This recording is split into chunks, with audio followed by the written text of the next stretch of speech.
रमेश एक महत्वाकांक्षी पर थोड़ा बेचैन युवक था। उसे जल्दी सफलता चाहिए थी। जब उसे एक तांत्रिक ने बताया कि अप्सरा साधना के जरिए वह अलौकिक सौंदर्य, धन और आकर्षण पा सकता है, तो रमेश का लालच जाग उठा। तांत्रिक ने चेतावनी दी थी, सुनो, यह साधना आसान नहीं है। यह विपरीत अप्सरा साधना है जो केवल अमावस्या की रात श्मशान घाट के एकांत में ही सिद्ध होती है। और हाँ, जरा सी भी चूक हुई तो अप्सरा नहीं, कोई भयंकर प्रेतनी आकर तुम्हारा जीवन पी जाएगी। समझ गए? रमेश ने तांत्रिक की दी हुई सामग्री और मंत्रों को बहुत ध्यान से याद कर लिया। अगली अमावस्या की रात रमेश शहर के सबसे पुराने और वीरान श्मशान घाट पहुंचा।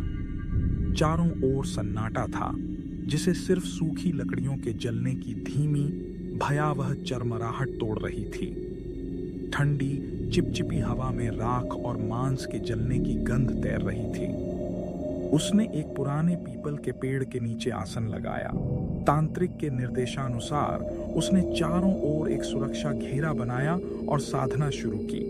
जैसे ही उसने अप्सरा के आह्वान का मंत्र जपना शुरू किया, उसे लगा जैसे उसके चारों ओर का तापमान अचानक गिर गया हो। कुछ ही देर में उसे महसूस हुआ कि वह अकेला नहीं है। पहली चेतावनी, उसे लगा जैसे उसके सिर के बाल कोई अदृश्य हाथ धीरे धीरे सहला रहा हो। जब वह पीछे मुड़ा तो कुछ नहीं था, लेकिन ठंडी हवा उसके कान में फुसफुसाई, तुम सही जगह आए हो। रमेश डर के मारे कांप उठा, लेकिन उसने सोचा कि यह साधना का एक हिस्सा है, मनोवैज्ञानिक भय। उसने आंखें बंद करके मंत्र की गति तेज कर दी। अचानक सुरक्षा घेरे के बाहर से किसी महिला के झोर झोर से रोने की आवाज आई। रोने की आवाज इतनी मार्मिक थी कि रमेश का दिल दहल गया, लेकिन उसने याद किया, विचलित मत होना। उसने मंत्र जपना जारी रखा। रोना अचानक भयानक, हिंसक हंसी में बदल गया, जैसे कोई गला फाड़कर हंस रहा हो।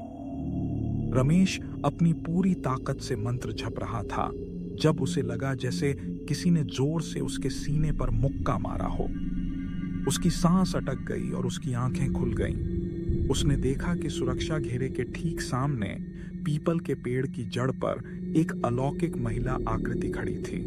वह अप्सरा नहीं थी, उसका शरीर किसी पुरानी सूखी छाल की तरह था। त्वचा पतली और सिकुड़ी हुई। उसकी आंखें गहरे काले गड्ढे थीं, जिनमें कोई पुतली नहीं थी। उसके होंठ फटे हुए थे और उनमें से खून की जगह काली गाढ़ी मिट्टी टपक रही थी। उसके बाल बिखरे हुए सूखे पत्तों की तरह थे। उस आकृति ने भयानक धीमी आवाज में फुसफुसाया, तुमने अप्सरा को नहीं, मुझे बुलाया है, श्मशान की भोगिनी को। रमेश समझ गया कि उसने तांत्रिक के निर्देशों में कहीं कोई गलती कर दी है, या शायद तांत्रिक ने जानबूझकर उसे प्रेत शक्ति को बुलाने का मंत्र दिया था।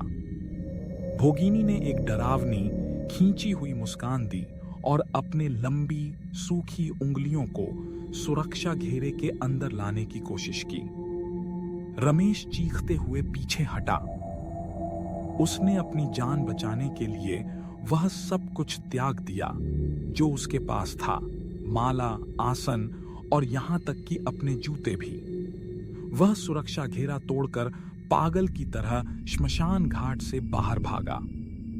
अगले दिन सुबह पुलिस को श्मशान घाट के बाहर सड़क पर रमेश की फटी हुई जैकेट मिली। जैकेट पर मिट्टी के काले निशान थे, जैसे किसी ने उसे जोर से खींचने की कोशिश की हो। रमेश का शरीर कभी नहीं मिला। लोगों ने कहा कि श्मशान की भोगिनी ने उसे रात के अंधेरे में पकड़ लिया और उसकी आत्मा को अपने भयानक साधना का हिस्सा बना लिया। अब हर अमावस्या की रात श्मशान के पीपल के पेड़ के नीचे एक दबी हुई करुण चीख सुनाई देती है, जो उन लालची लोगों को चेतावनी देती है जो गलत रास्ते से अलौकिक शक्ति पाने की कोशिश करते हैं।